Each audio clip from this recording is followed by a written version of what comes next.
Alléluia. Amen. Alléluia. Amen. Nous allons continuer à la parole. Nous avons commencé à parler de la puissance du Saint-Esprit. Et j'ai résumé la puissance du Saint-Esprit, c'est la puissance de Dieu en Christ. Et la première fois, j'ai parlé de comment cette puissance du Saint-Esprit a été vue. On a bien vu comment le Seigneur a révélé cette puissance du Saint-Esprit par la prédication de la croix.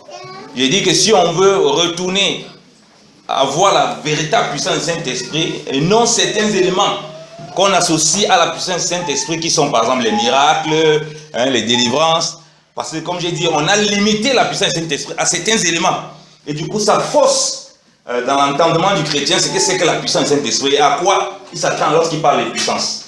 Et j'ai dit que avec l'application de la croix, on a vu que Christ est même la puissance de Dieu. Donc on commence à comprendre que si on nous parle de puissance de Dieu, ça va nous ramener à Christ. Et si ça nous ramène à Christ, ça nous ramène forcément au corps de Christ. Et du coup, nous aussi, nous devenons participants de cette puissance. Alléluia. Amen. Nous ne sommes pas exclus. Nous ne voyons pas seulement la puissance en quelqu'un. Nous voyons nous-mêmes participants de cette puissance. Ça fait aussi, ça nous évite aussi d'avoir les yeux fixés sur les autres. Et de voir qu'ils ont quelque chose alors que nous n'avons rien. Ça va nous apprendre aussi à apprécier ce que Dieu nous a donné. Et à pouvoir comprendre qu'au travers de nous, le Seigneur aussi opère des choses merveilleuses. Alléluia. Et ça va surtout nous éviter de suivre les faux prophètes. Parce que le problème avec, comme je dis, cette mauvaise compréhension de la puissance, si on voit quelqu'un opérer quelque chose, j'ai dit, de façon standard, on sait que quand on parle de puissance, on voit une délivrance, un démon, quelqu'un qui cause avec les démons, ou bien on voit prophétie, ou bien on voit un miracle, quelqu'un, il ne sait pas quelque chose s'est passé, quelqu'un s'est levé, il a marché. Et nous, dans notre esprit, humainement, c'est ça. On va se dire, ça, c'est ici la puissance. J'ai pris l'exemple de Paul et de Barnabas, lorsqu'il était à Lystre et à Derbe.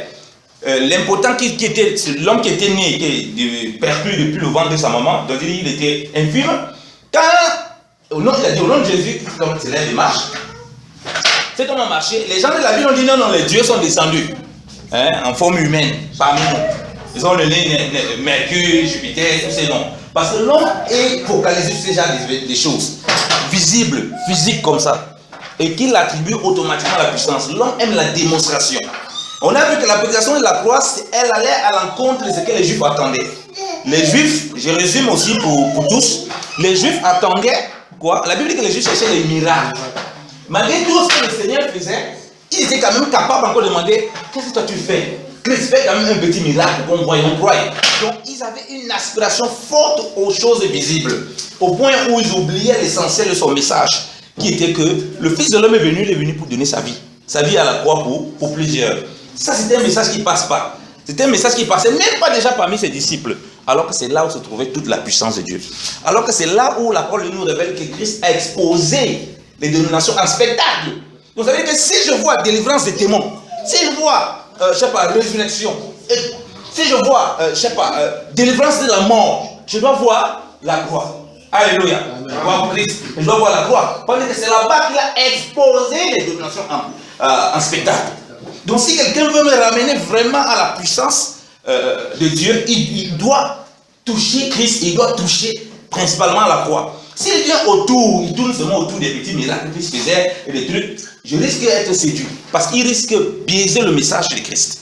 Alléluia. Amen. Et j'ai fait comprendre que nous, en étant maintenant participants de ce corps de Christ, il manifeste cette puissance, chacun avec les dons qu'il a déposés en nous.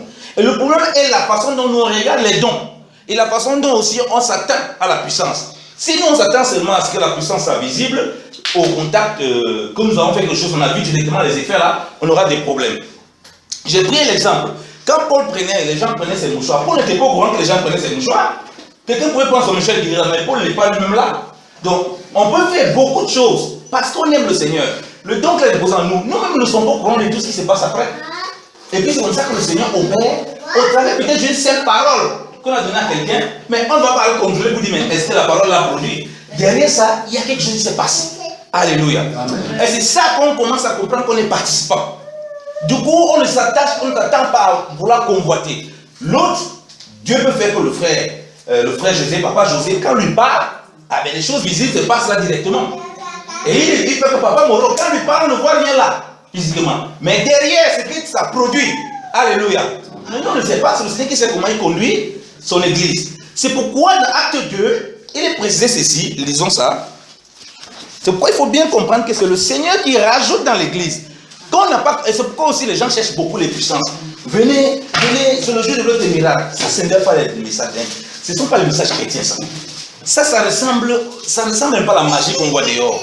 Amen. Ça fait croire que les gens, quand les gens viennent, ils se disent qu'il y a une certaine puissance là-bas. Quand ils disent, venez, on voit mon miracle. Moi, les gens qui cherchent le miracle, tu ne viens plus pour écouter l'évangile. Viens aujourd'hui, ma soeur, c'est aujourd'hui ta délivrance. Je viens chercher ma délivrance. Donc, du coup, si tu ne m'as pas présenté Christ, je vais tomber toujours de délivrance en délivrance. Je vais être en séminaire en séminaire. Je ne suis jamais délivré. Amen. Alléluia. Amen. Lisons ce acte 2 là. C'est pourquoi il est important que nous comprenions ces choses. Ça va nous éviter beaucoup de problèmes. Ça nous préserve, comme je dis, surtout des faux. Parce qu'en ces temps de fin, il y a tellement de charlatans qui mélangent la vérité du mensonge. Lisons acte 2, s'il vous plaît. Excusez-moi que je vienne à la page. Mon épouse m'a reproché que la semaine dernière, je lisais tellement vite les passages. Il dit que je vais essayer d'aller un peu lentement. Acte 2, à partir du verset 43. Or, toute personne avait de la crainte. Et beaucoup de miracles et de prodiges se faisaient par les apôtres. Et tous ceux qui croyaient étaient ensemble en un même lieu. Et ils avaient toutes choses communes. Et ils vendaient leurs possessions et leurs biens et les distribuaient à tous, selon que chacun en avait besoin. Et tous les jours, ils persévéraient tous d'un accord dans le temple, et rompant le pain de maison en maison, ils prenaient leur repas avec joie et avec simplicité de cœur, louant Dieu et se rendant agréable à tout le peuple. Et le Seigneur ajoutait tous les jours à l'église des gens pour être sauvés. Amen. Amen. Donc on voit que c'est le Seigneur qui ajoute à l'église. Alléluia. C'est pas un homme. Donc, c'est pourquoi, on a un exemple concret. Le Seigneur faisait des miracles. Il allait même où il est né. Mais les gens n'ont pas cru. Donc si on devait s'attendre à des choses visibles pour croire, alors on peut être séduit. On peut voir quelqu'un qui fait des miracles, on peut voir des choses visibles. 10 000 personnes prétendent avoir cru. Mais là, derrière, peut-être seulement un seul. Que le Seigneur a rajouté. Le reste là, ce n'est que des suiveurs qui suivaient la foule. C'est pourquoi le Seigneur qui faisait des miracles, il va traverser, aller de l'autre côté. Les autres vont le suivre, vont dire, mais vous me suivez pas parce que vous avez vu un miracle. Parce que vous avez mangé et bu. Parce que le véritable miracle de la foi que j'étais en train de vous annoncer, c'est passer de beauté. Tout ce qui vous intéresse, c'est manger et boire. Donc vous voyez que malgré ce qu'il a démontré, certainement les gens disaient Alléluia, il est trop fort. Les gens l'acclamaient, mais ils connaissaient le fond du cœur. C'est pourquoi il est important que nous comprenions ça pour ne pas être séduits. Sinon même, je touche à parce qu'aujourd'hui on va parler des dons. Sinon même, ce que nous avons reçu peut devenir un piège pour nous. Ça peut commencer à nous enorgueillir. La façon dont Dieu opère les choses. C'est pourquoi il dit qu'il faut faire attention aux visibles. C'est bien, Dieu peut montrer beaucoup de choses au travers de nous. Mais attention, que ça ne nous éloigne pas de ce que j'ai parlé la semaine passée, que quand la puissance vient, il faut d'abord être avec notre personnalité. Alléluia. Amen. Avant les dons visibles là, du coup on sera préservé. Alléluia. Amen. Je prends un exemple. Le Seigneur va dans sa ville natale. Quand il essaie de faire des miracles, il n'a pas pu. Est-ce qu'il a forcé? Non, il n'a pas forcé. Ce n'est pas comme vous aujourd'hui, quelqu'un impose les mains, il pousse la tête de la personne, qui va seulement tomber. Pour que la personne ne veut pas tomber, il pousse, il va tomber. Parce qu'il faut qu'il chasse les démons sur toi. Comme tu ne tombes pas, il faut que tu tombes. Donc c'est ça, on force les prophéties. On donne une prophétie, tu t'appelles comment? Et puis il cherche les mots pour inventer la prophétie. On voit les choses terribles parmi les chrétiens. C'est toi ma Camille. La sœur dit non. Il dit non, c'est toi. Qui s'appelle ma Camille là? On voit ces genre de choses. Pourquoi? Parce qu'il faut démontrer. Et c'est très dangereux. Peut-être qu'il a le don, hein. Je ne sais pas que les chrétiens n'ont pas le don. Mais on rentre dans cet tâtonnement qu'on est à tout prêt à choper, à vouloir démontrer quoi que ce soit. Bien évidemment le Seigneur. Le Seigneur n'a pas eu besoin de démontrer quoi que ce soit. C'est le Père qui démontre. Amen. Quand on est des instruments, il démontre. Alléluia. Amen. Et on n'a rien à prouver à qui que ce soit. Quand on devient des instruments, on comprend qu'on doit faire maintenant. On doit être cette lettre de Christ. C'est nous le message de Dieu. En réalité, c'est ça. Parce que l'évangile, si on fait un avec, nous devenons, comme je dis, la lettre de Christ qui est quoi? Lu et connu des hommes. Donc en réalité, ce qu'on doit dire doit suivre Ce qu'on doit parler, tout ça doit suivre.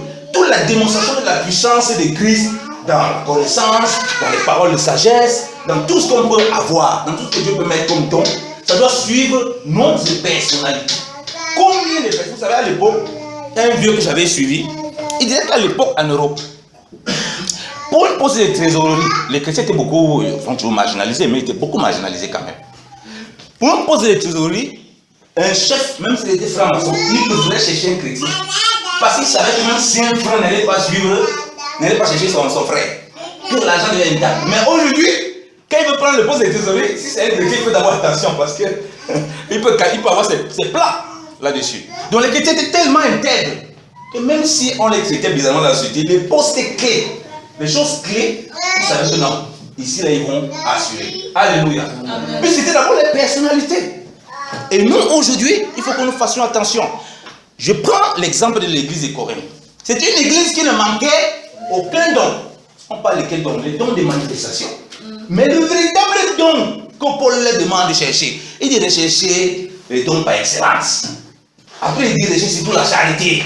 Parce que parmi cette église, il y avait la division. Les sectes, il me dit qu'il y avait les sectes. Il y a des dons, il y a comme les sectes dans cette église. Il y a un problème.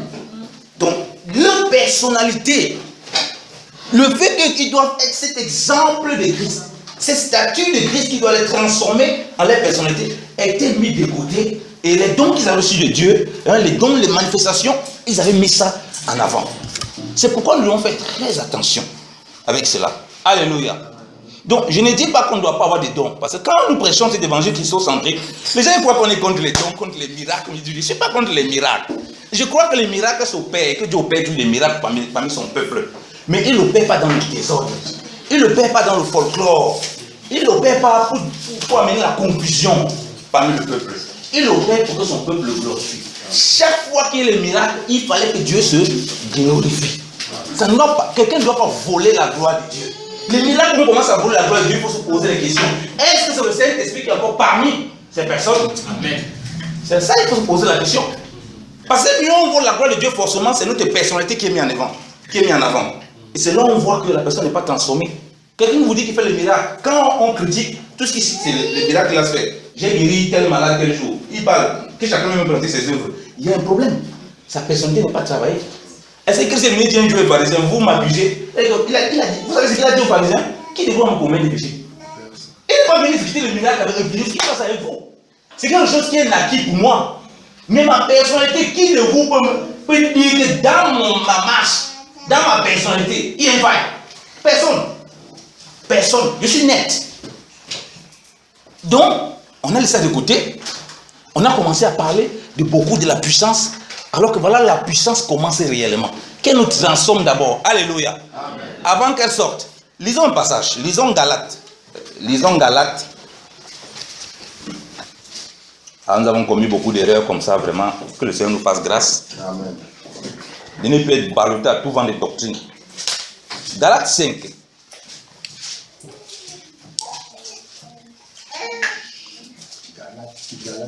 Galates 5. Il dit, je vais lire à partir du verset 16. Je vous dis donc, marchez selon l'esprit et vous n'accomplirez pas les convoitises de la chair. Car la chair combat contre l'esprit et l'esprit contre la chair, et ces choses sont opposées l'une à l'autre, tellement que vous ne faites point les choses que vous voudriez. Après, je vais aller directement au verset 22.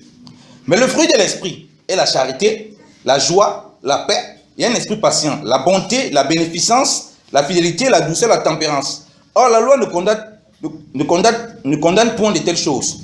Or, ceux qui sont de Christ, ou bien ceux qui sont en Christ, ont crucifié la chair avec ses affections et ses convoitises. Si nous vivons par l'esprit, conduisons-nous aussi par l'esprit, ne désirons point la vaine gloire en nous provoquant l'un l'autre et en portant l'envie l'un et l'autre. Alléluia. Amen. Ici, j'ai voulu lire ça pourquoi? Il dit, marchons par l'esprit. Et quand vous voyez qu'il sort directement, il atterrit ces choses de l'esprit, il ne parle pas de dons. Quand il parle de marcher par l'esprit, vous voyez ce qu'il énumère comme chose de l'esprit. Il énumère d'abord le fruit de l'esprit. Est-ce qu'il ça veut dire qu'il ignore les dons? Est-ce que ça veut dire qu'il ne sait pas qu'il y a les dons? Est-ce que ça veut dire qu'il ne sait pas qu'il y a les miracles? C'est un homme qui a passé le temps à faire des miracles, tout sortes de miracles. Paul était utilisé d'une façon extraordinaire par le Seigneur. Mais il rappelle que marcher par l'esprit, voilà en quoi on doit être. De telle sorte qu'on ne se provoque pas les uns les autres, on ne se porte pas envie les uns les autres. On commence par convoiter. Si Dieu met, je sais pas, un don pour ressusciter les morts, je ne vais pas José, moi je ne vais pas commencer à convoiter ça. Alléluia. Amen. Pourquoi? Parce que je marche par l'esprit. Donc si Dieu m'a donné mon don, c'est de donner à boire à l'eau, donner à boire à l'eau aux gens. Je suis très bon pour ça. Je le fais et je m'applique à cela. Alléluia. Amen. Je sais qu'avec cette eau-là, je vais toucher aussi beaucoup de personnes. Amen. Alléluia. Amen. Je me contente de ce que j'ai reçu. Mais pour que ça arrive, il faut d'abord que la personnalité soit travaillée. Pas le fruit, c'est la personnalité. Alléluia. Parce qu'il faut être honnête, rester comme ça, ne pas pouvoir être convoité. Ce que quelqu'un a, ce n'est pas évident. Ne pas porter envie à ce que quelqu'un a. C'est quand ça frappe de façon visible, ce n'est pas évident. Donc du coup, si notre personnalité n'est pas travaillée, bien aimé dans le Seigneur, on va faire comme le bien-aimé que vous avez dit, le frère prie, avec lui demande non, prie pour que Dieu me donne aussi le même don de révélation que toi. Je dis, mon frère, c'est de quelle qualité ça? Dieu t'a donné des choses. Reste à ce que Dieu t'a donné. Pourquoi tu convoites? La convoitise vient donc quand on n'a pas, on ne reste pas à notre place. Alléluia. Donc, du coup, j'ai insisté la dernière fois sur les fruits qui font partie de notre personnalité qui doit être beaucoup travaillée. Pour que, non seulement on apprécie les dons que nous avons reçus à la juste mesure, parce que pour apprécier les dons qu'on a à la juste mesure, il faut que la personnalité soit travaillée. Je répète là vraiment. Et ensuite, les mettre ces dons à disposition du corps de Christ. Alléluia. Amen. Maintenant, il y a les personnes qui croient qu'ils n'ont pas de dons. Je dis bien, il n'y a pas quelqu'un dans le corps de Christ qui manque de dons. Amen. Et s'il ne comprend pas, il va prier le Seigneur. Et maintenant, comme je dis, quand nous parlons de la puissance, nous allons toucher la question des dons. Quand nous parlons de la puissance et des dons, il y a des choses qui se manifestent directement. Toi-même, tu commences à sentir que bon, j'ai telle faculté.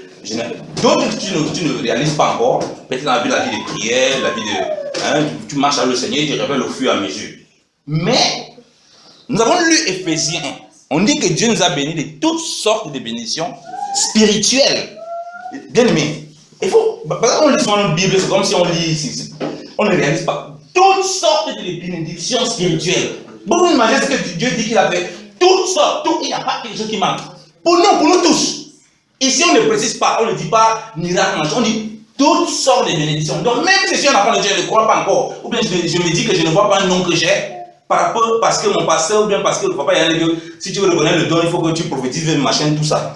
Parce qu'on m'a peut-être enseigné comme ça, que voilà ce qu'on appelle don. Quand je lis ces passages, je dois comprendre que si j'ai toutes les bénédictions célestes, les dons ne peuvent pas manquer les âmes. Donc, j'ai forcément quelque chose que j'ai, que Dieu m'a donné, et que je dois utiliser pour son corps. Alléluia. Il doit utiliser pour les bien-aimés, pour tout le monde. Donc Dieu nous a donné. Et pour servir Dieu, on sert Dieu, dit toujours, avec deux catégories de dons. Les dons naturels que Dieu donne aux hommes, et tous les hommes ont les dons naturels. Tous les hommes. Dieu dit qu'il fait pleuvoir pour les bons comme pour les méchants. Donc ça ne dépend pas qu'ils sont méchants ou bons. Ça, c'est ce qui est naturel. La pluie, là, c'est naturel. La lumière, c'est naturel. Mais les choses spirituelles, c'est que les enfants de Dieu. C'est pas vrai dans le monde, les gens, ils ont des dons naturels puissants. Ce n'est pas le diable, c'est Dieu qui les a donné ça comme ça. Amen. Donc, le monde, c'est que l'ennemi détourne ça pour qu'il le serve avec ça. C'est tout. Donc, en Christ, maintenant, nous avons ces deux catégories. Nous avons déjà des dons naturels. Quand déjà tu contestes déjà, quand tu n'as pas les dons naturels, tu dis, je n'ai pas les dons. Tu as déjà des dons naturels, des facultés que Dieu a déposées en toi, que certainement les autres n'ont même pas. Alléluia. Il ne faut pas déjà négliger ça. Déjà développer ce côté te permet déjà d'être dans la société, d'être bon. Je dis souvent, parfois c'est quand même nous chrétiens qui devons être la lumière du monde. On voit souvent au niveau de l'entreprise, au niveau du travail, c'est comme si le chrétien qu'on dénigre toujours. C'est comme si le chrétien qui ne travaille pas bien, le chrétien qui se comporte comme ceci. Alors que c'est nous qui devons manifester cela. Parce qu'on a non seulement les dons naturels, et les dons spirituels. Donc ce n'est pas normal que lorsqu'il s'agit de travailler, je ne demande pas de courir à rechercher ses excellences. Lorsqu'il s'agit de travailler vraiment, d'être assidu pour que le Seigneur forme ça en nous, manifeste ces choses en nous, par nous, pour sa gloire, qu'on soit autant limité. Je crois qu'il y a non seulement un problème d'enseignement, mais aussi un problème de foi. Parce que les gens parfois sont bien enseignés, mais ils ne croient pas. Combien de chrétiens croient qu'ils ont des dons, que Dieu les a fait des dons? Combien ici croient? Combien croient maintenant? Combien croient que Dieu les a donné? Il y a une personne qui croit ici que Dieu a donné. Donc vous voyez, vous vous devez croire que vous avez reçu de Dieu. C'est une évidence. Ce n'est pas comme ça dire, mais Seigneur, je n'ai pas encore vu une manifestation, donc je veux croire. Non. Nous tous, nous avons reçu des dons du Seigneur. Nous sommes bénis de toutes sortes de bénédictions dans le lieu céleste. Alléluia. Il ne faut pas dire, il faut amen, hein. Il faut croire ça. Et quand on croit à ça, maintenant on vit sa vie chrétienne dans la simplicité. C'est là où Dieu nous révèle ses dons. C'est là où en écoutant un frère et une soeur, ça veut dire, mon frère, mais la façon de faire quelque chose, tu découvres toi-même les talents que Dieu a déposés en toi. Alléluia. C'est en se servant les uns les autres. C'est pourquoi dans Galates 5, là, il va dire, servez-vous les uns les autres. C'est là où on va voir maintenant. En se servant les autres, en acceptant les qualités de l'autre, si on voit des défauts, on prie pour lui, c'est là où Dieu nous révèle les dons qu'on a reçus. Alléluia. D'autres, comme il dit, seront portés visibles, mais d'autres seront dans l'invisible. Il y a d'autres qui font dans le lieu secret. Peut-être nous sommes là. On ne sait pas ce que les gens ont fait toute la nuit à prier pour que nous soyons là. Nous ne connaissons pas, nous ne voyons pas tout. Mais peut-être il y a une soeur, il y a un frère que Dieu a relevé. Allez le matin. Toi, prie simplement pour cette assemblée-là. Ils ne nous connaissent même pas. Prie simplement pour cette assemblée. J'ai un témoignage comme ça. Il y a un serviteur de Dieu. Il évangélisait en Chine, là-bas, vers le Tibet. Il a beaucoup évangélisé vers le Tibet. Moi, il avait beaucoup d'attaques. Mais il y avait une puissance de Dieu qui l'accompagnait. Dieu le délivrait de certaines choses. Et le Seigneur a montré un homme qui devait aller voir, un homme qui vivait seul, recul. Il n'aurait jamais pu croire qu'il y a un homme qui existe là. Dans un endroit de forêt là-bas, comme ça, là. Le Seigneur lui a montré un homme en vision. Il ne pouvait pas croire qu'un homme pouvait vivre là-bas. L'homme vivait seul. Il vivait là-bas, il mangeait les herbes, peut-être comme Jean-Baptiste, il mangeait les crevettes, il mangeait il vivait seul. C'est un homme qui vivait une vie spirituelle terrible. Avant qu'il arrive, l'homme leur a raconté toute sa vie. Il était dépassé.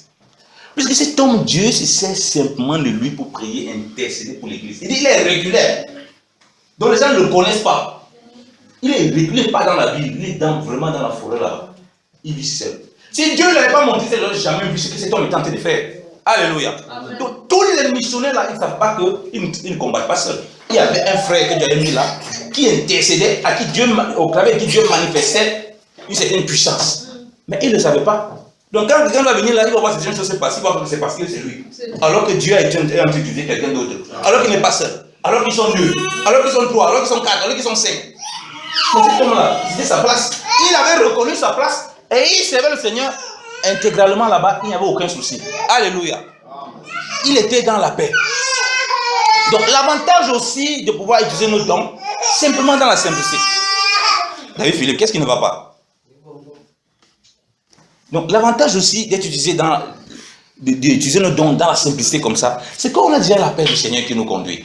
Parce qu'on sait qu'on accomplit notre devoir. Alléluia. Amen. Maintenant, j'ai dit que nous avons tous ces dons. Lisons maintenant Éphésiens. Éphésiens chapitre 4.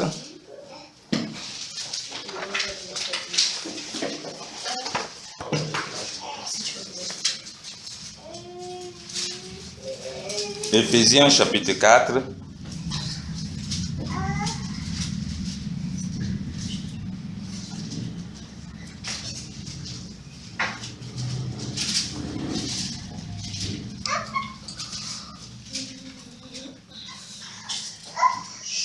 Il dit, je vais lire à partir du verset, disons à partir du verset 7. Tu peux lire, Papa José. Éphésiens, chapitre 4, oui. Verset 7. Oui, verset 7 au verset 8. Mais à chacun de nous, la grâce a été donnée selon la mesure du don de Christ. C'est pourquoi il est dit, étant monté dans les hauteurs, il a émené les captifs. Et il a fait des dons aux hommes. Alléluia. Amen. On dit, c'est pourquoi la grâce est donnée à chacun selon le don de Christ. Alléluia. Amen. Donc on comprend qu'on a un don du Seigneur qui nous donne. Le premier don, comme je dis toujours, c'est quoi? C'est le Saint-Esprit. Qu'est-ce que le Seigneur dit? Qu'il va prendre l'exemple. Mais quand il faut demander le Saint-Esprit, il dit, mais vous qui êtes méchants, vous savez donner les bonnes choses à vos enfants. Si ton enfant te demande le pain, tu ne vas pas donner, ne sert pas. Il dit, à plus forte raison, le Père donnera. Le Saint-Esprit, c'est au niveau du donner. ce n'est pas au niveau du recherché. Donc, on ne recherche pas le Saint-Esprit. C'est au niveau du donné. Un enfant de Dieu, Dieu le donne. C'est un don. C'est pourquoi à la Pentecôte, Pierre dit que répentez-vous, vous savez baptisé au nom de Jésus, et vous recevez le don du Saint-Esprit. Alléluia. Donc quand je dis ainsi, il y a combien de personnes savent qu'ils ont un don et que Dieu ne lève pas le nom, moi ça m'inquiète. Donc si vous ne savez pas déjà que vous avez reçu le don du Saint-Esprit, c'est le premier don qu'on reçoit. Et c'est de ce don-là que dépend tout le reste. Alléluia. Il vient avec tout. Il ne vient pas. Il a laissé la puissance en haut, comme j'ai dit. En même temps que le Seigneur parle du Saint-Esprit qui va venir sur nous, en même temps, vous recevez la puissance du Saint-Esprit. L'acte 8. Vous voyez que l'acte 8 avait dit non, vous recevez la puissance du Saint-Esprit. Alors qu'avant, il le disait, c'est recevoir le Saint-Esprit, il va venir sur vous. Mais il dit vous la puissance. Parce que c'est que le Saint-Esprit n'est pas découpé de la puissance. Mais la façon dont il l'utilise, c'est progressivement. C'est normal comme un enfant. Un enfant n'est pas se lever un matin et commence à marcher. C'est tout doucement. Il pose les pas tout doucement. Sa personnalité est travaillée, son langage est travaillé, son caractère est travaillé, et puis il découvre les qualités qu'il a, et il découvre les défauts qu'il a, qu'il doit améliorer. Alléluia. Donc, et c'est exactement comme ça que le Seigneur manifeste cette puissance avec les fruits dans notre marche et avec les dons qu'on reçoit. Donc, on lit là que le Seigneur dit que chacun a reçu la grâce. Et la grâce est un don. Alléluia. Amen. La grâce lui est un don. On dit qu'il a donné des dons aux hommes. Alléluia. Amen. Donc, ça paraît bon. Peut-être qu'il n'est pas un homme ici. Homme ici, ce n'est pas homme masculin. Hein. Il a donné des dons aux hommes. Donc, il nous a donné des dons. Et maintenant, il y a la diversité des dons. Comme je dis, il y a des choses que ce n'est pas forcément écrit dans les Écritures. Mais qu'on découvrira dans notre marche et qui contribuera à l'édification du corps de Christ. Alléluia. Amen. Et voilà le but final des dons. Donc c'est bien d'avoir les dons. Mais pour ne pas tomber d'accord, il faut que ces dons servent à l'édification, à unir, à bâtir, à construire, à solidifier, à fortifier.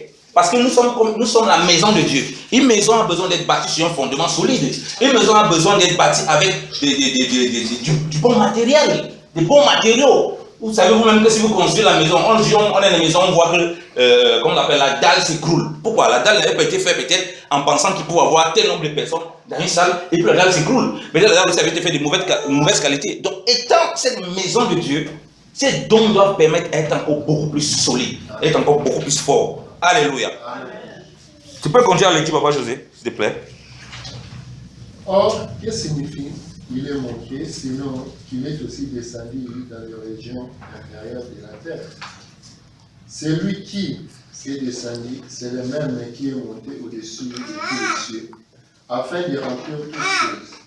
Et il a donné les uns comme apôtres, les autres comme prophètes, les autres comme évangélistes, les autres comme pasteurs et docteurs, pour le perfectionnement des saints, en vue de l'œuvre du ministère et de l'édification du corps de Christ. Amen, arrête-toi là. Alléluia. Amen. Il a donné comme prophète, comme pasteur. Vous voyez, pasteur, prophète, ce n'est pas des titres. Le premier Jésus, c'est devenu la titromania.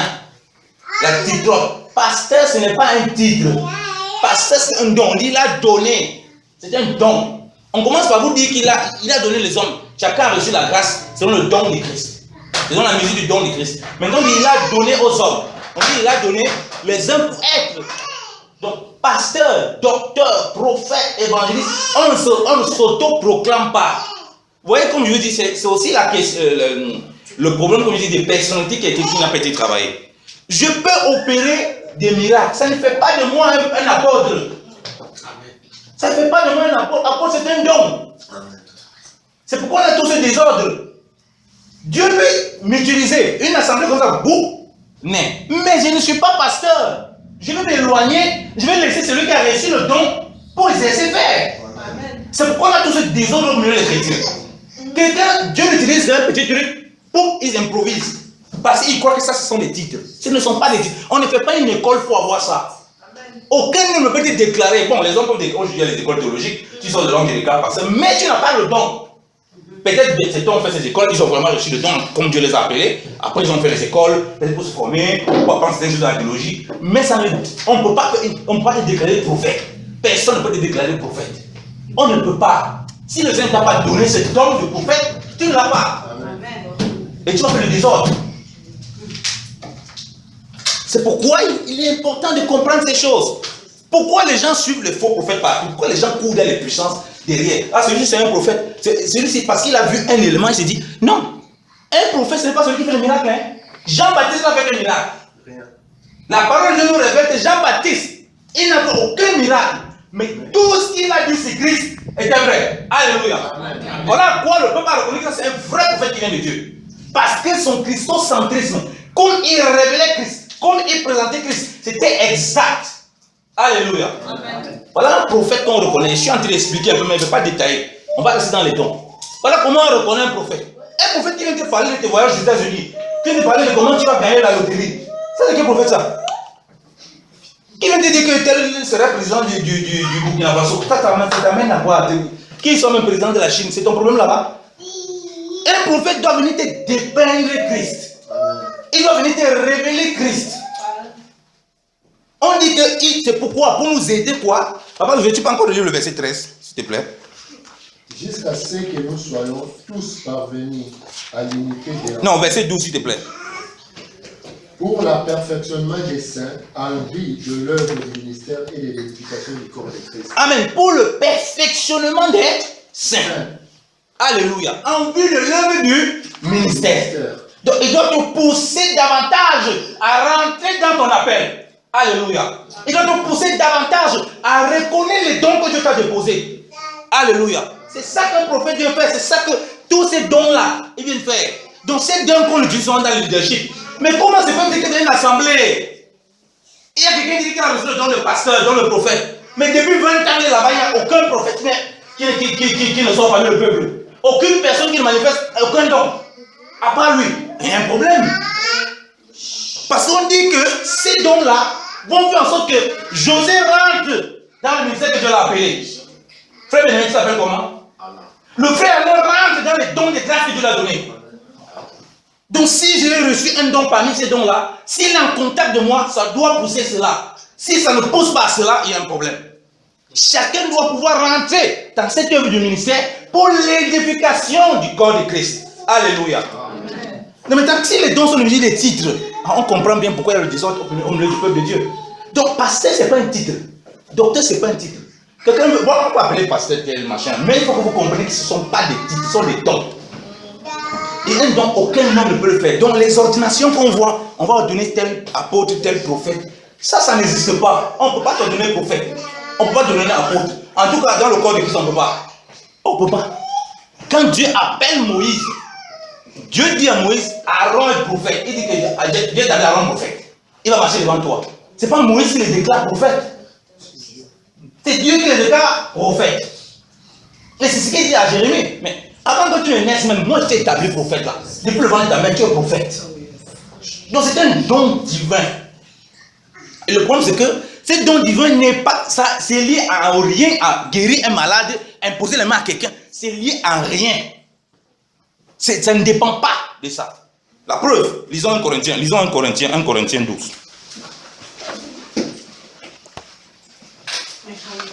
1 Corinthiens 12, maman, 1 Corinthiens 12. Lisons 1 Corinthiens 12.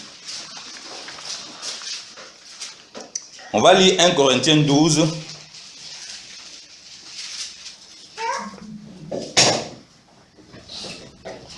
Lis, papa José, tu peux lire du verset 27 au verset 29, au verset 30. Vous êtes le corps de Christ et vous êtes ses membres, chacun pour sa part.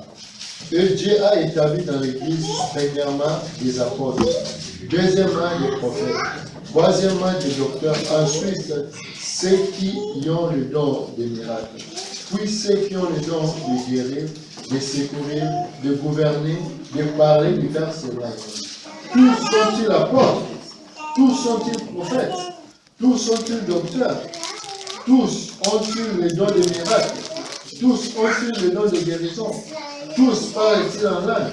Tous interprètent-ils? Du verset 31. Aspirez au don le meilleur et je vais encore vous montrer une voie par excellence. Alléluia. On va revenir sur ces dons d'un Corinthiens 12. Alléluia. Regardez comment on cite. On cite prophète, apôtre, avec don de miracles. Alléluia. Vous voyez, ce ne sont pas des titres. Parce qu'on vous dit que est-ce que tous font-ils des miracles? Non. Est-ce que tous sont-ils apôtres? Non. Est-ce que tous sont-ils prophètes? Non. Est-ce que tous guérissent-ils? Non. Un exemple simple. Le bien-aimé Étienne qui est mort, il était quoi dans l'église? Étienne, il était diacre. Étienne était diacre dans l'église. Mais la parole de Dieu, il était puissant en œuvre. Des prodiges se passaient de façon excellente ses mains. Mais jamais il ne devait se déclarer apôtre ou bien essayer de vouloir prendre cette fonction avec ce don. Parce qu'il ne l'avait pas reçu. Alléluia. Donc vous voyez qu'il opérait des miracles, mais il n'était pas apôtre. Donc aujourd'hui, comme je dis, les gens ont identifié pasteur, prophète, et celui qui vient ici devant qui parle, qui enseigne. Non, c'est pas ça. C'est pas ça. C'est pas celui forcément qui se met devant les gens. Non. D'autres peuvent se mettre devant. La preuve, vous le voyez avec les apôtres. Quand Pierre parle à la Pentecôte, mais les autres apôtres, on ne les voit pas. Donc, est-ce que ça veut dire que quand Pierre parlait, les autres apôtres, ils ne sont pas apôtres? Non. Quand vous citez les miracles ici, à part Pierre, Jean, Paul, Étienne, citez-moi encore le nom d'un apôtre. On ne voit pas un apôtre qui fait un miracle. Ça veut dire que ces apôtres, ils ne sont pas apôtres parce qu'ils ne font pas de miracles? Non. On vous cite que les miracles, quand on voit l'église de Jérusalem, on ne vous cite que Pierre et Jean. On ne cite pas les autres. Ils sont moins apôtres que les autres? Non. Ça n'a rien à voir. Maintenant, Dieu va donner à quelqu'un qui a un don apostolique, va le donner aussi des miracles. Ou bien, de temps en temps, il peut l'utiliser pour faire ces choses. Mais, il doit reconnaître d'abord sa place. Et maintenant, Dieu peut utiliser un frère dans l'assemblée, puissamment pour opérer des guérisons. Mais il n'est pas apôtre. Alléluia. Amen. C'est ça la confusion qui est au milieu du peuple. Du coup, on a centralisé tout auprès d'un homme. Et comme on centralise tout auprès d'un homme, il est obligé d'inventer. S'il n'a pas, il invente. Il fabrique les faux miracles, les faux dons, parce qu'il faut. Le peuple a les yeux fixés sur lui. Mais si le peuple savait qu'on vient là, pendant qu'on est en train de prier là, Papa Moreau peut se mettre à chanter ici là, une délivrance se passe. Alléluia, ça change. Vous voyez, ça change tout. Donc, Maman Assis peut se mettre à louer là, quelque chose se passe de façon extraordinaire. Ça change tout, bien dans le Seigneur. Ça change toute la conception. Les yeux ne sont plus fixés sur Papa Yannick. Les yeux ne sont pas fixés sur le bien-aimé Alain. Les yeux ne sont fixés sur personne, mais sur Christ. Amen. Et ça va éviter ces désordres. Du coup, on va pouvoir reconnaître les dons. On va pouvoir être humble. Parce qu'est-ce qui se passe? Le jour où Maman Assis commence à... Elle se lève là, elle impose les mains à quelqu'un, boum, un miracle se passe. Une puissance, quelque chose d'extraordinaire se passe. On dit, Maman, si on vient ici, maintenant tu es maman apôtresse. On va t'établir maman apôtresse. On va faire une cérémonie, on va t'ordonner. On n'ordonne pas. Ça, il faut arrêter. Soit tu as reçu, soit tu n'as pas reçu. Les hommes peuvent venir t'appeler, ils font tout ça. Si tu n'as pas reçu, tu n'as pas reçu de Dieu. C'est inutile. Ce serait de la comédie. Et ce qui me choque souvent, c'est que des gens veulent prendre avec les sacrificateurs. Les sacrificateurs, c'était normal qu'il y avait l'ordination. En fait, c'est une génération. Donc, c'est un même peuple. On connaît qui vient de qui. Donc, c'est les enfants lévites, pas simplement lévites, mais descendants d'Aaron. Et pour être sacrificateur, on regardait ta généalogie. C'est pourquoi il y avait l'ordination avec les sacrificateurs. Ça n'a rien à voir avec les dons. Pour les sacrificateurs, il ne fallait pas avoir un don. Il fallait simplement appartenir à une tribu. Donc, c'est normal qu'on ordonne. Donc, on ne peut pas prendre ça pour ramener en Christ. Ce n'est pas possible. C'est normal là-bas qu'on ordonne, on cherche à regarder. Est-ce que Papa José est de la tribu de Lévi? On ne sait pas savoir si c'est le don ou pas. Est-ce que Papa José est de la tribu de Lévi? Oh oui. Bon, au lieu de la tribu de Lévi, peut-être qu'il est de Lévi, mais ce n'est pas suffisant. On veut le sacrificateur. Est-ce qu'il est de la tribu d'Aaron? Bon, Aaron cherchait son arbre généalogique. On regarde l'arbre généalogique. Quand les enfants d'Israël sont venus à terre promise, par Néhémie, on voit qu'on a exclu beaucoup qui avaient dit qu'ils étaient des Lévites. On les a exclus parce qu'on a regardé leur arbre généalogique. On s'est rendu compte que, mais ce ne sont pas des Lévites qui n'appartiennent pas à la descendance. Donc ce n'était pas lié au don. Ce n'était pas Dieu qui donnait un don. C'est que Dieu avait établi un truc depuis le début. Ça suivait simplement comme ça. On regarde. Est-ce que Papa Moreau est descendant d'Aaron? Oui, Papa Moreau. Même si tu ne sais pas couper, égorger le mouton, on va te mettre là pour égorger le mouton. Il n'y a pas de formation pour ça. On te prend tes mains, tu vas te débrouiller dans le tas. Est-ce que Papa Moreau est descendant d'Aaron? Même s'il ne sait pas lire les Écritures, on va le prendre, on va le mettre là, il va lire les Écritures. Parce qu'il est descendant. Il n'y avait aucun prérequis. Le seul prérequis, c'était descendant. Il n'y a aucun prérequis spirituel. Le seul prérequis, c'était que tu dois être descendant tout simplement d'Aaron. Donc on ne peut pas reproduire ces choses sans comprendre. On va tromper le peuple. Il y a bien évidemment des personnes qu'on donne, tout ça, qui ont vraiment reçu ces dons. Comme je dis, ont vraiment reçu ces dons. On va vraiment apprécier, on va dire, hormis le fait que, voilà, devant les hommes, les gens reconnaissent tout ça, nous on a pu reconnaître en lui ses qualités. Alléluia. C'est différent, c'est vraiment les gens qui sont appelés. On ne peut pas contester ça, ok? Mais, j'insiste sur ce principe pour que nos yeux quittent sur le visible, sur le visuel, pour qu'on apprenne à discerner par l'esprit. Si Dieu a déclaré que le frère allait être prophète, personne, même dites le contraire, ça c'est votre problème. C'est Dieu qui l'a déclaré comme ça. Ce que vous dites, ça va changer quoi? Que vous dites qu'il est un faux prophète, un vrai prophète, ça ne change rien. La preuve, Paul était-il accepté comme prophète parmi les chrétiens?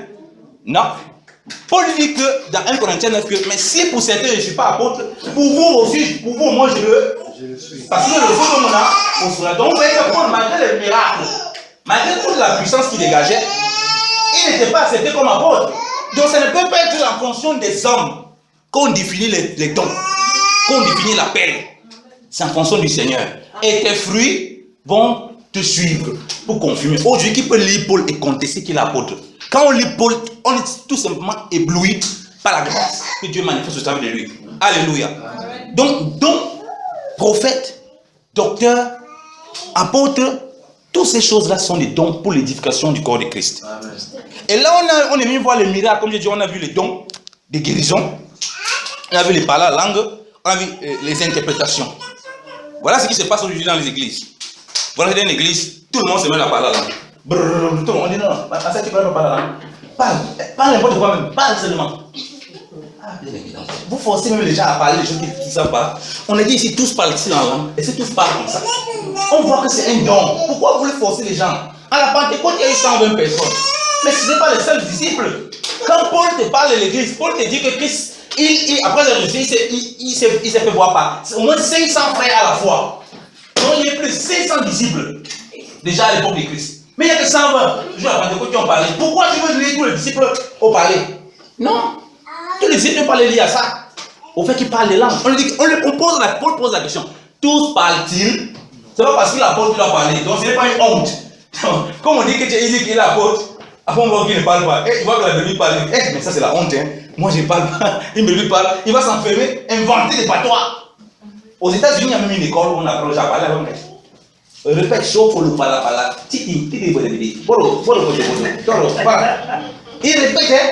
J'étais scandalisé quand j'ai vu cette main. C'est la blague ou quoi? Pourquoi? Parce qu'on veut forcer les dons. On ne force pas ces dons. Tu peux être prophète, tu ne parles rien. C'est rien. Tu n'as rien de posé en toi. Et un autre frère que Dieu utilise aussi, en tant que prophète comme toi, mais il parle tout ça. Tu dois pas jalouser. Paul, on le voit. Il y a quiconque. Même Pierre, on peut passer à côté de Paul en tant qu'apôtre. Mais si c'est Pierre, Paul qui a une telle mesure, c'est bien fait. Aucun apôtre n'existe plus à part Pierre, à part Paul. Parce que je ne connais pas dans la Bible un homme qui est utilisé comme Paul. Moi, je ne connais pas. On voit tout. On voit prophète en lui, docteur. On voit tout. En lui, on voit tout. On voit toutes sortes de miracles, toutes sortes de choses. Que même quand on regarde dans les Écritures, on ne voit pas ça, c'est Jésus. Mais lui, on voit tout. Et on voit même qu'il travaillait encore. Incroyable. Paul, c'est juste extraordinaire. Mais ça ne peut pas être l'unité de mesure du don apostolique. Alléluia. Donc c'est pourquoi c'est important de comprendre. Donc bien aimé, si tu ne parles pas un don, tu ne parles pas en langue, ce n'est pas un péché. Il ne faut pas forcer. C'est un don. Si Dieu veut manifester ce don, il va manifester ce don. Alléluia. Toi, utilise le don que Dieu t'a donné. Et comme je dis, ce n'est pas que ces dons. On a vu qu'il a donné les dons aux hommes. On ne connaît pas tout. Donc Paul va énumérer ici quelques exemples pour amener ces chrétiens à l'équilibre. Parce que c'est là où il y avait la confusion qu'il apportait toujours la lumière. Alléluia. Il y avait la confusion avec ces dons de puissance. Et c'est pourquoi il va le dire après. Frère José, pardon, si tu peux lire... on est toujours dans 1 Corinthiens 12 là. Il lit 1 Corinthiens 13 verset 1. 13 verset 1. Oui. Quand je parlerai les langues des hommes et des anges, si je n'ai pas l'amour, je suis un airain qui résonne ou une cymbale qui retentit. Amen. Vous voyez, quand il parlait même la langue des hommes et des anges, Paul leur rappelle quelque chose qui est très important. Vous voyez qu'au-delà de toutes ces choses qu'ils étaient connaissaient, ouais, je ne veux pas vous faire ignorant, il n'y a pas même vous, aucun de vous manque. Mais regardez ce qu'il met. Il dit non, si je n'ai pas la charité, je ne suis rien. Il va regarder dans le don. On voit que la charité est le lien par excellence que Dieu nous demande à tous de chercher et d'exceller à l'intérieur. Pourquoi, quand j'entends toujours les dons, je ne vois jamais ça? Rarement je vois on me parle de la charité. La charité est déjà comme un fruit de l'esprit, dont l'amour est comme un fruit de l'esprit. Mais il est aussi mis comme un don. On le compare au don. On dit non, si je prophétise, le deuxième verset, s'il te plaît. Et quand j'aurai les dons de prophétie, la science et de tous les mystères et toute la connaissance, quand j'aurai même toute la foi, jusqu'à transporter des montagnes, si je n'ai pas l'amour, je ne suis rien. Alléluia. Alléluia. Il dit que nous avons tous les dons. Dieu nous a déposé un don, nous avons le don du Saint-Esprit que nous a donné. Ce Saint-Esprit opère des choses en nous, opère des choses visibles et des choses invisibles. La première chose, il veut d'abord travailler notre personnalité pour manifester les fruits. En même temps, il manifeste ces dons, qu'on peut qualifier de dons de puissance, si vous voulez. Et au travers de ces dons, il veut par-dessus tout connaître la charité. Alléluia. Donc, vous voyez qu'on peut faire la prophétie, mais on va en faire. J'ai la prophétie, il peut se lever montagne, il dit, je suis rien. Je suis rien du tout. Alors, si le don ne nous est pas présenté comme ça, on ne comprend pas qu'en étant... Alors, le don de l'amour, c'est un don. En fait, l'amour contient tout à l'intérieur. Dans l'amour, tu as tout. Il est obligé de ramener ces chrétiens. Oui, c'est vrai, je vois des dons parmi vous. Oui, c'est vrai qu'on voit beaucoup de dons. Mais on voit aussi qu'il y a beaucoup de disciples parmi vous. Beaucoup de sectes, beaucoup de divisions. Il y a très peu d'amour. Je crois que vous cherchez les dons, mais vous ne cherchez pas encore le vrai don. Vous devez commencer à chercher le don qui doit vous unir et vous faire marcher dans cette statue parfaite de Christ. Qui doit vous faire être un corps. Qui doit vous permettre de vous édifier les uns les autres. Et non un don qui vous pousse à la convoitise. Et là, on parle, comme je dis, de la vraie puissance de Dieu. Parce que, remarquez quelque chose. L'église de Sardes, lisons ça, on va lire. Apocalypse. Apocalypse, chapitre 3.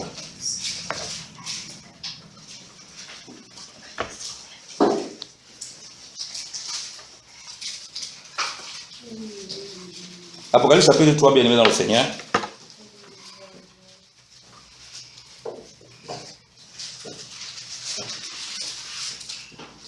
Du verset 1 au verset 2. Je peux le lire. Écrit à l'ange de l'église de Sardes, celui qui a les 7 esprits de Dieu et les 7 étoiles, dit ces choses. Je connais tes œuvres. C'est que tu as le bruit de vivre, mais tu es mort. Sois vigilant et confirme le reste qui s'en va mourir, car je n'ai point trouvé tes œuvres parfaites devant Dieu. Ou bien tu as la réputation d'être en vie, mais toi tu es mort. Donc, il a la réputation, une église a la réputation d'être vivante, comme on voit dans le monde. Ça, c'est l'église telle, l'église de tel pasteur. Oh, là-bas, il y a le feu du Saint-Esprit. Là-bas, il y a la puissance de Dieu. Et regarde ce que le Christ dit. Le Seigneur dit que tu as la réputation d'être en vie, mais toi, tu ne sais pas que tu es mort. Donc voilà dans quoi l'église de Corinthe se trouve. Pourquoi? Comme j'ai dit, parce qu'ils n'ont pas compris que c'est d'abord eux qui doivent le message, la lettre de Christ. Et que les dons qu'ils doivent recevoir doivent permettre à l'édification commune et non la concurrence. Et si ces dons doivent conduire la concurrence, il doit avoir par-dessus tout le don de charité qu'ils doivent rechercher pour que les autres dons qu'ils ont ne les mettent pas en orgueil. La charité va faire quoi? Ça va pardonner tout. Ça va manifester aussi l'humilité. Ça va entraîner toutes ces choses et ils vont toujours manifester la puissance du Seigneur dans les règles du Seigneur. De telle sorte qu'on ne confonde pas l'église à une secte. De telle sorte aussi qu'ils puissent déjouer les faux prophètes. Alléluia. Donc, je veux que nous cherchions les dons. Mais, le don de charité et les autres dons que le Seigneur a déposés en nous, selon qu'il veut nous conduire et que nous comprenons ces choses, nous marchons dans cela, sans que ça nous devienne des pierres d'achoppement. Et comme je dis, pourquoi ne sont pas des pierres d'achoppement? Il faut que la charité soit au centre. Alléluia. Du coup, les autres dons qu'on va manifester, bien aimé le Seigneur, ne seront pas des pièges pour nous.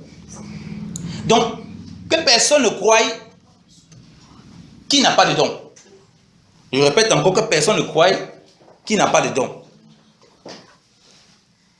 Mais que chacun prie que le Seigneur lui révèle ce qu'il a déposé en lui et ce qu'il désire déposer en lui, tout en restant dans le registre que Dieu lui a accordé. Donc, comme je dis, on peut être prophète, mais on ne parle pas des langues. On peut être prophète, on ne fait pas des miracles. Je vous ai cité un. Jean-Baptiste est le plus grand prophète. Donc Jésus a dit, en tout cas, de ceux qui sont nés des hommes. Il n'est pas entré dans le royaume, donc ça ne concerne pas les enfants de Dieu. Donc avant lui là, donc jusqu'à Moïse, Jésus met Jean-Baptiste au-dessus de Moïse. Moïse a fait les miracles, mais Jésus le met au-dessus. Il n'avait aucun miracle, Jean-Baptiste. Donc ça ne peut pas être ces effets visibles là qui déterminent. C'est qu'est-ce qu'il enseigne? Où est-ce qu'il nous conduit? À quoi ce qu'il enseigne là, ça nous apporte la vie? Est-ce que ça nous permet de nous développer aussi en tant qu'enfants de Dieu pour être dans la continuité de l'œuvre du Seigneur? Voilà les questions qu'il faut se poser. Là, on va reconnaître non, il a le don ou il n'a pas le don. Quand quelqu'un va venir, je suis apôtre. On va faire comme l'église est faite, on va l'éprouver. Ah, tu dis que tu es apôtre, nous on est qui pour discuter ça? Dieu t'a dit que tu es apôtre, mais il faut que Dieu aussi nous confirme que tu es apôtre. Et ce n'est pas tes paroles qui doivent le confirmer, ni tes miracles. Parce que si on dit que l'église Éphèse a éprouvé, ils ont scruté, et le gars c'est des pas apôtres, c'est qu'il y a un problème. Ça veut dire qu'ils ont pris du temps. C'est un peu pas des miracles, parce que Paul a fait les miracles, on ne le reconnaissait pas. Parce qu'il était convaincu que Dieu n'a pas parlé. C'est combien de temps après? C'est combien de temps après que Paul a accepté même pas l'église? 17 ans après qu'il a commencé. Que les apôtres, les anciens lui donnent la main d'association. Pourquoi? Il part par une révélation. Qu'est-ce qui se passe maintenant? Il les expose, non pas les miracles qu'il faisait, mais ce qu'il enseignait. Alléluia. Lisons la parole. Lisons la parole. Alors, le Seigneur peut-être qu'il touche un peu tout ce qui concerne l'apostolat. Lisons Galates.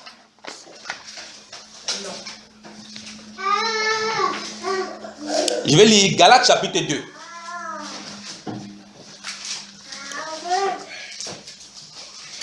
Il dit, depuis, chapitre 2 à partir du verset 1, si vous y êtes.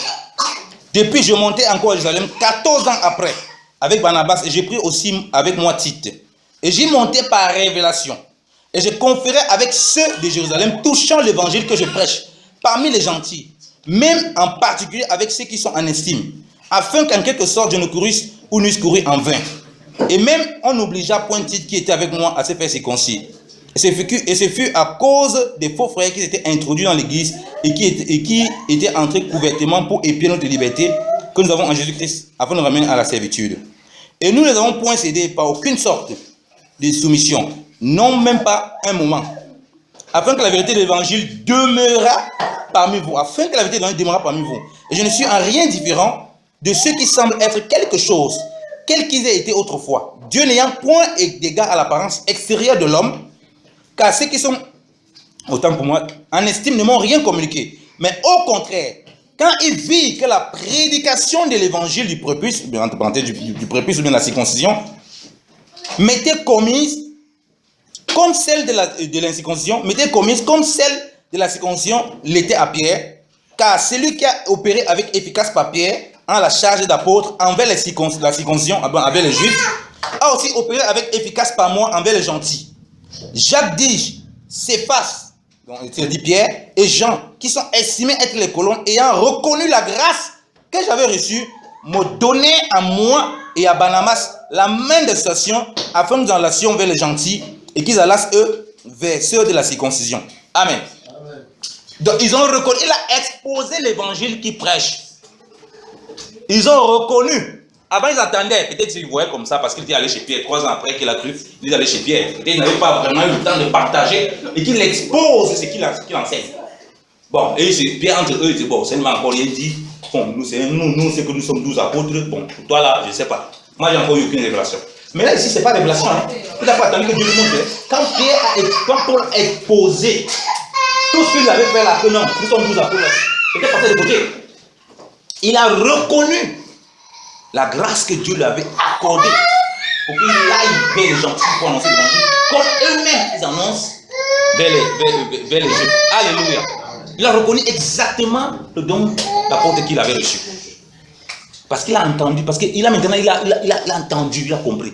Et c'est même Pierre, quand il va lire les apôtres, les épîtres de Pierre, il va dire, mais il a une telle charité, des choses difficiles à comprendre. Donc, il ne pouvait pas, tant qu'il ne comprenait pas le sens, le socle de l'évangile que Paul prêchait, il ne pouvait pas se laisser emporter par l'euphorie des miracles, des machins. Il savait que le Seigneur avait prévenu que prenez garde à vous, rappelez-vous. Le Seigneur a dit que personne ne vous séduise, parce qu'il faut venir en faisant des miracles. Donc, leur attitude est aussi un peu normale. En chrétien, ils peut-être n'ont pas eu des relations, ils avaient des relations, certainement, ils leur ont parlé. Mais là, quand ils viennent, ils l'exposent, ils sont convaincus par le Saint-Esprit, clairement que non, ça, ce que tu enseignes là, c'est vraiment la voie du Seigneur. C'est pourquoi c'est important de connaître Christ et de mettre Christ au centre. C'est en fonction de ça qu'on peut déterminer est-ce que celui-ci a un vrai don qui vient parler de la part du Seigneur. Et dans ces dons, comme je dis, il y a toutes sortes. Les dons de miracles, les dons de guérison, toutes sortes de dons. Dons de foi. La Bible nous parle même des dons d'enseigner. Si on lit Romains 12, on va parler, certains, ils doivent enseigner, d'autres, l'hospitalité. Même l'hospitalité est un don. D'autres, la libéralité. Même le fait de donner, c'est un don. Donc, on ne peut pas convoiter, on ne peut pas donner en fonction de l'autre. Donc, si papa José a donné 10 000, il ne va pas venir donner 10 000. Si Dieu l'a donné 10 000, moi, il donne les 100 francs. C'est pas mon niveau là-bas. Parce que peut-être il a reçu un don. Tout ça, c'est des dons pour l'édification. Mais ça, on ne le voit pas. La liberté est un don qu'on ne voit pas. Forcément. Ça peut se manifester publiquement, mais on ne le voit pas. Donc, il y a tellement de diversité de dons bien dans le Seigneur. Je ne vais plus vous retenir. Je crois que je vais essayer assez pris de temps. La liberté était tellement un don qu'on ne voit pas forcément. Et regardez la femme qui peut mettre l'argent dans les pièces quand le Seigneur dit vas-y, va 2 pièces. Mais elle ne peut que tout cela. Vous voyez qu'elle avait cette grâce. Donc, bien aimé dans le Seigneur, chacun de nous, restons où le Seigneur nous a placés. Et tous les dons que nous avons reçus, utilisons-le pour le corps de Christ, pour l'éducation du corps de Christ, pour que les gens connaissent le Seigneur dehors et qu'ils soient sauvés, et surtout que nous soyons unis. Que ça vous bénisse abondamment.